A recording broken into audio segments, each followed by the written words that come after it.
Shalom saudara-saudara yang kekasih dalam Kristus Yesus. Salam sejahtera untuk kita semuanya. Salam sehat.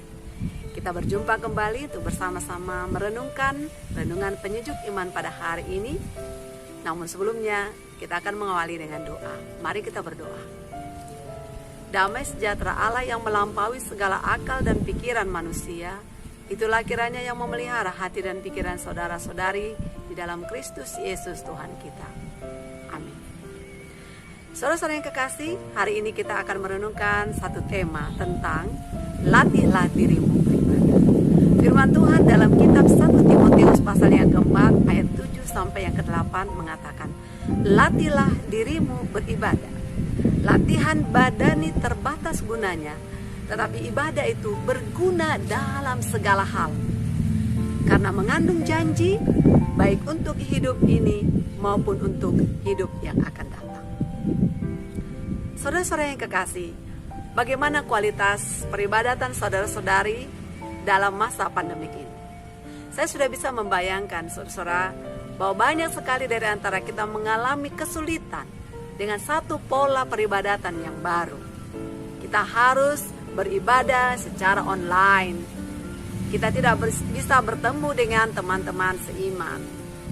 Dan saya bisa bayangkan bagaimana kesulitan-kesulitan saudara ketika harus bermasalah dengan jaringan, bermasalah dengan kuota yang tidak ada, bermasalah dengan ketidakmampuan atau ketidakmumpuninya alat-alat elektronik kita, sehingga kita tidak mampu untuk mengikuti peribadatan secara online. Tetapi saudara-saudara yang kekasih, dalam situasi yang baru ini, saudara tetap harus melatih diri beribadah, bukan? Itu sebabnya hari ini kita mau melihat firman Tuhan yang mengatakan, latihlah dirimu beribadah. Mengapa kita harus melatih diri beribadah? Mungkin selama ini saudara sudah terbiasa dengan cara beribadah yang sudah normal, yang sudah biasa saudara-saudara lakukan. Saudara pergi ke gereja, lalu saudara di sana beribadah bersama-sama dengan teman-teman seiman. Saudara mungkin pergi ke dalam ikut dalam suatu persekutuan dan saudara beribadah bersama dengan saudara-saudara seiman di sana. Tetapi dalam situasi pandemik ini, kita harus beribadah sendiri. Kita bersama-sama dengan keluarga kita beribadah sendiri, atau mungkin kalau saudara tinggal seorang diri, saudara mau tidak mau juga harus beribadah sendiri.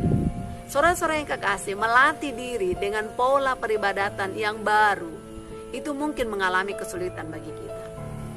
Tetapi ingatlah, dalam situasi apapun firman Tuhan hari ini mengatakan kepada kita, latihlah dirimu beribadah, karena latihan badani terbatas. Tetapi latihan rohani itu berguna dalam segala hal. Karena apa? Karena mengandung janji. Janji apa? Janji untuk masa ini, dalam kehidupan ini, dan masa yang akan datang.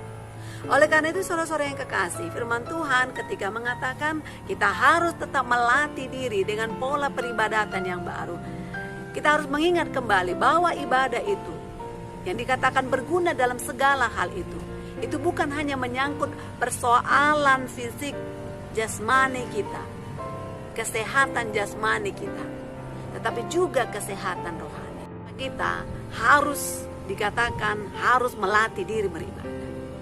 Sama seperti saudara-saudara yang kekasih, ketika saudara ingin tubuhmu bugar, ingin tubuhmu sehat, engkau harus berlatih, engkau harus berolahraga, engkau harus melatih tubuhmu bergerak terus supaya tubuhmu sehat. Demikian juga dengan kesehatan kerohanian kita. Kalau kita tidak terus melatih kerohanian kita, maka kerohanian kita tidak sehat.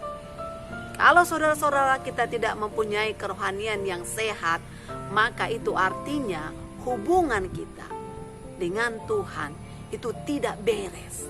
Hubungan kita dengan sesama juga tidak beres. Melatih diri beribadah, ada dua yang mau kita pertahankan. Ada dua yang mau kita terus jaga kesinambungannya.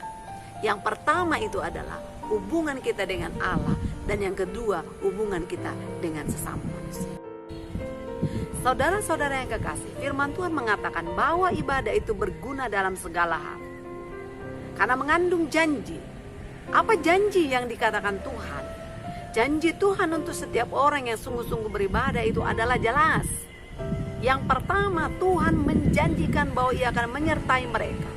Firman Tuhan dalam Matius 18 ayat 20 mengatakan, sebab di mana 2 atau 3 orang berkumpul dalam namaku, di situ aku ada di tengah-tengah mereka. Yang kedua, Tuhan berjanji Dia akan menaungi umatnya dengan kemuliaannya. Dia akan memberkati umatnya dengan hujan berkat. Dia akan memberikan sukacita yang melimpah. Dia akan menjawab doa orang-orang yang berdoa dengan iman yang sungguh-sungguh kepada-Nya. Saudara-saudara yang kekasih, ada banyak guna, manfaat, sukacita, berkat yang kita terima ketika kita beribadah dengan sungguh-sungguh.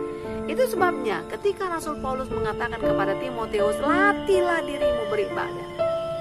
Ketika orang beribadah itu pasti akan banyak tantangan, banyak sekali halangan, banyak sekali gangguan yang mencoba untuk mengajak kita tidak beribadah. Tetapi ketika kita melatih terus diri kita beribadah, latih dan latih terus, maka tantangan itu tidak akan mengganggu kita beribadah. Saudara-saudara yang kekasih, beribadah itu adalah hidup untuk menghormati Tuhan. Hidup yang menghormati Tuhan dan memuliakan Tuhan, itu akan berguna dalam segala hal. Bukan hanya untuk hidup kita sekarang yang kita jalani, tetapi juga untuk hidup yang akan datang. Jadi sesungguhnya saudara-saudara yang kekasih, ketika engkau melatih dirimu beribadah, sebenarnya engkau sedang melatih dirimu untuk satu persekutuan yang besar, kelak bersama dengan anak domba Allah dalam perjamuan kerajaan Allah. Itu sebabnya melatih diri beribadah itu sangat penting dan harus kita lakukan sebagai orang-orang yang percaya. Apa yang kita lakukan ketika kita melatih diri beribadah? Tentu saudara-saudara yang kekasih, kita sama ya. Walau dalam masa pandemi ini pun kita tetap sama, pola beribadahnya sebenarnya sama. Ya. Kita ada di sana pujian, ada di sana doa, ada di sana ucapan syukur dan lain sebagainya. Dan ketika kita juga beribadah, ketika pandemi ini sama saja. Saudara beribadah di rumah atau beribadah di gereja sama saja, bukan? Karena apa? Karena ada liturgi yang kita ikuti, ada tata cara ibadah yang kita ikuti, yang tidak berbeda ketika kita beribadah di gereja. Jadi apa yang kita lakukan ketika beribadah itu ada latihan. Itulah latihan kita untuk terus memuliakan Tuhan dan menyukakan hati Tuhan. Walaupun sebenarnya seperti yang dikatakan Rasul Paulus, ibadah yang sejati itu adalah ketika kita mempersembahkan seluruh hidup kita, tubuh kita sebagai persembahan yang hidup, yang kudus dan yang berkenan kepada Allah. Dan itulah ibadah kita yang sejati sebenarnya. Saudara-saudara yang kekasih, melatih diri beribadah juga itu tidak pernah terlepas dari mempelajari firman Tuhan, menyanyikan pujian bagi Tuhan, kemudian memberikan persembahan, lalu kemudian ada doa-doa kita yang terfokus. Saudara-saudara yang kekasih, semakin kita bersungguh-sungguh melatih diri beribadah, maka rohani kita akan semakin sehat. Sebaliknya, kalau kita tidak melatih tubuh kita beribadah, maka rohani kita akan semakin sakit. Sebenarnya bahaya yang sesungguhnya terjadi tatkala kita tidak sehat secara rohani, yaitu saat hubungan pribadi kita dengan Tuhan terasa hampa, saat memiliki persekutuan yang rusak dengan Allah, saat efektivitas rohani kita sangat kurang. Saudara-saudara yang kekasih, bagaimana peribadatan saudara-saudara? Apakah sebenarnya arti beribadah itu menyesal? Sebelum pandemi ini, ada beberapa hamba Tuhan yang berkorban, termasuk saya. Kalau saudara hanya beribadah secara online dan tidak ke gereja, maka ibadahmu kurang sempurna. Karena ibadah itu adalah bersekutu dengan Allah dan bersekutu dengan saudara-saudara sendiri. Tetapi setelah pandemi ini, kita diajak untuk memahami apa arti ibadah itu bagi diri kita sendiri. Saudara-saudara yang kekasih, kalau saudara menganggap bahwa peribadatan itu atau beribadah itu hanya datang ke gereja, maka pasti saudara tidak akan nyaman dengan situasi sekarang ini. Stay at home atau ini dikatakan new normal. Tetapi kalau beribadah itu bagi saudara adalah bersekutu dengan Tuhan dan menyukakan hatinya, maka dalam situasi apapun saudara tetap memiliki interaksi yang baik dengan Tuhan. Mungkin ada kebiasaan peribadatan yang baru. Mungkin ada kebiasaan beribadah yang baru yang harus kita latih. Kita harus melakukannya sendiri dengan keluarga kita.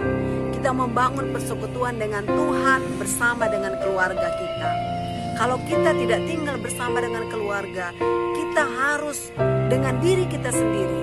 Kita sendiri membangun hubungan kita dengan Tuhan tanpa ada orang lain. Atau kita beribadah sendiri kepada Tuhan. Tetapi pada dasarnya dalam beribadah itu sama saja dimanapun kita beribadah.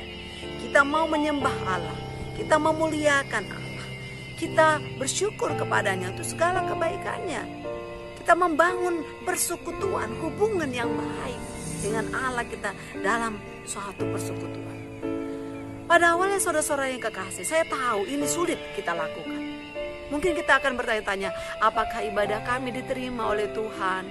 Apakah ibadah saya diterima oleh Tuhan? Mungkin kita akan agak canggung dalam peribadatan itu. Tetapi tahukah saudara, bahwa dengan beribadah di rumah bersama dengan keluarga, atau dengan diri sendiri kita beribadah di rumah, tahukah saudara, bahwa kita telah membangun altar di rumah kita. Kita telah membangun altar Tuhan. Kita telah membangun mezbah bagi Tuhan di rumah kita masing-masing. Luar biasa bukan? Ketika kita telah membangun altar atau mezbah Allah di rumah kita sendiri, maka kemuliaan Allah ada dalam rumah kita. Kuasa Allah bertata, kerajaan Allah bertata di dalam rumah kita. Allah memerintah di dalam rumah kita. Dan masing-masing dari kita menjadi pelayan Allah, pelayan dalam peribadatan di rumah kita masing-masing. Luar biasa bukan saudara yang kekasih? Bukankah Tuhan Yesus juga mengatakan bahwa di mana 2 atau 3 orang berkumpul dalam namaku, firman Tuhan mengatakan, di situ aku ada di tengah-tengah mereka. Lalu yang beribadah sendiri, apakah saudara beribadah sendiri? Tidak. Roh Allah ada bersama dengan saudara. Dan Ia yang Maha Kuasa bertahta di atas pujian saudara.